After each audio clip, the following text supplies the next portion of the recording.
Sandy sections and sandpits can be a really difficult feature of many cross courses, especially if you don't ride sand very often. So we're here with Belgian Cyclocross pro Tom Meeusen, and Tom is going to show you how to ride sand like a Cyclocross pro.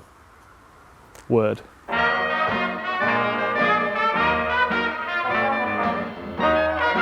So Tom, how do you approach a sand section on a cross course? There are two options, or you can carry really a lot of speed into the sandpit, so make speed before the sandpit, or you can go enter the sandpit a little bit slower and start to pedal from the front of the sandpit and try to carry the speed also as long as possible. What sort of cadence, how fast should you pedal through the sandpit?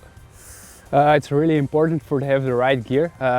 Shifting in the sand is also not as good as you want, so choose the right gear before you enter the sandpit. And when you go too big gear, when you make a mistake, you are standing still and you have to run.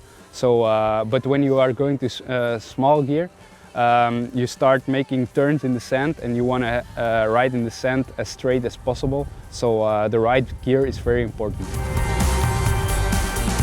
How about line choice when you're actually in the sandpit? Should you follow a rut or should you try and make your own line? When you have power enough, you can make your own line, but to save watts, you try to carry, search the lines, and if you can stay in the lines, you really save a lot of energy again. I prefer to enter the sandpit with 10-15 meters behind another rider. Then he can make the line before you and push the sand a little bit away if you ride a nice straight line. If there's a sandpit that you can maybe ride but can't quite, is it better to run the whole thing or should you try and ride as far as you can? Depends on, but don't try to till you're standing still in the sand.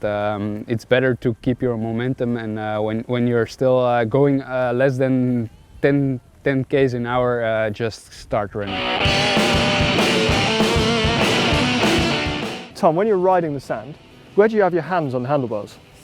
Guys like Paul Rijgers would say always on top of it, but you have to be really careful for the right speed before the sandpit, and you cannot shift anymore, you cannot brake anymore, so it's kind of hard.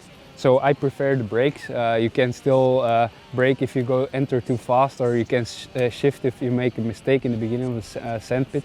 So I would choose this. And where do you sit on the saddle? Do you sit right on the nose of the saddle or do you push your weight backwards? Where you find the best balance. The balance in the lines in the beginning of the sand is so important. If you touch the sides in the beginning of a sandpit, you lose so much speed. So on the saddle is just how you are comfortable.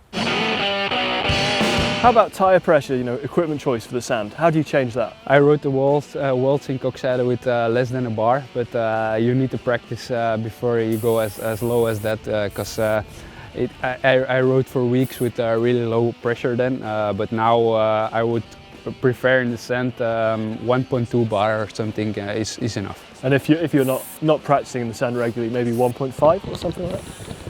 I would 1.3 then. 1.5 is already too much. If you have really sandy course, go for low pressure. So that is how to ride sand like a Cyclocross pro. But if you'd like to see some more Cyclocross how-to videos, all you have to do is click somewhere up there. To see Tom's very own Ridley X-Night Cyclocross Pro bike, click down there, and to follow GCN, just click on me. Click there.